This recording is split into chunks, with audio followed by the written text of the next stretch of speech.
My name's Tammy Lee, and I am affiliated with Mountain Faith Mission, have made a few trips to Haiti, not as many as some of these others that are going to speak as well, but memories of Sister Turner are just special, and I'm going to read what somebody else wrote or I'll cry. So, Rick Stone is pastor of First Free Will Baptist Church in Lexington, Kentucky, and he wasn't able to be here, but he wrote something that he wanted read. It says, I remember the first time I went to Haiti. It was in 2003. If you've never been, I can assure you that the sights, sounds, and even the smells remind you that you are alive. The transportation is different, the markets are different, and the roads, well, I can just say they're unlike any other roads I've ever encountered. The first time there was like I had been dropped off into another world, and I suppose I had been. There was something else I saw in the midst of all this that was going on, which to me seemed like a lot of confusion. It was people just like me and you going about their everyday life. There was a vibrancy and colorfulness to that I immediately liked. About 3 or 4 hours later, we appeared in what I call the Appalachian Mountains of Haiti. Just beyond the little village of Soto was our destination, the compound of Mountain Faith Mission. I was tired, dirty, and very hungry. About 8 or 9 of us Americans jumped off the truck, and there to meet us was Richard and Wilma Turner, and many wonderful Haitians that little did I know then I would grow to love. As we made our way into the house, all the women, including Wilma, had prepared supper for us. It was, if they couldn't do enough for us. Now to Wilma. She had all these young ladies trained. She read a good house. We did not lack for anything while under her care. They wanted to keep us spoiled just like we were in the States, and in Haiti it takes quite a bit more effort to do this. I knew Wilma before this trip and liked her very much, but before I left, I loved her like my mother. In the past 20 years, our relationship grew through emails and some of their visits to the U.S. and mine to Haiti.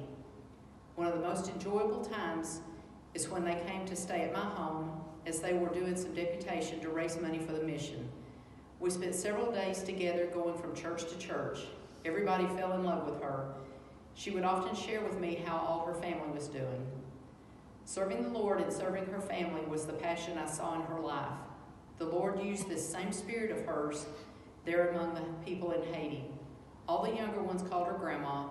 I called her Mama Turner. She was a mother to 3 different generations of Haitians. Some of the old ones had gone to heaven. The young ones had grown up around her and had their own families, whose children called her Grandma. What a wonderful, godly woman Wilma was. Her whole life was about serving others and serving her Heavenly Father. I am sure that many generations from now, the Haitians will still be telling stories about Grandma Turner. She was one of their national treasures. I love you, Grandma. See you in heaven.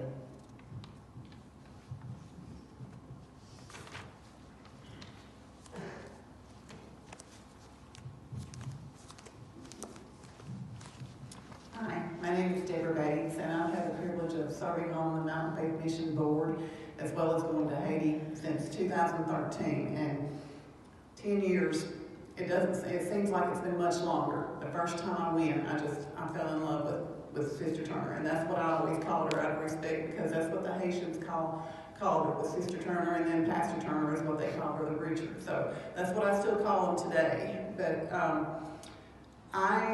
when a team goes in and I go with them, then I take on the responsibility of preparing food while we're there. And in trying to do that, I would always coordinate with Sister Turner on the food to try to take any burden off of them and any burden off of, the Haitians or anything else. So we would try to take in a lot of our food in the first few years. It got to where we couldn't do that. But in doing that, I would cook American meals mostly for our team, and I'd also always take Sister Turner and Brother Turner, some of that American food, and they appreciated that very much, especially when I had cookies or brownies snuck in to fix for them. So it was just a pleasure, because we spent many times talking while there, and I've had the privilege to go 3 or 4 times a year sometimes. So we became very close, and Sister Turner would tell me, because there were some times I was going through some rough times.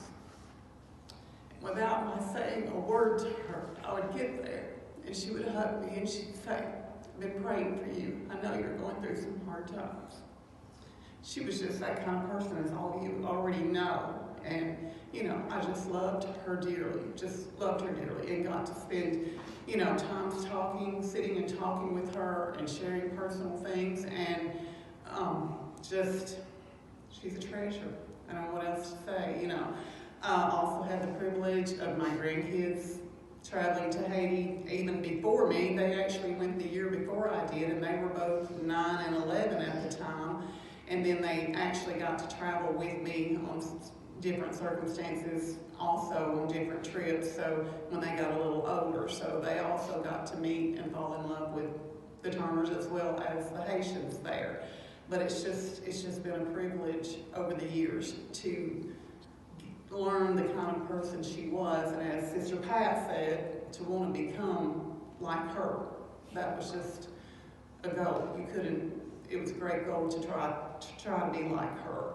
She was just wonderful. That's all I have.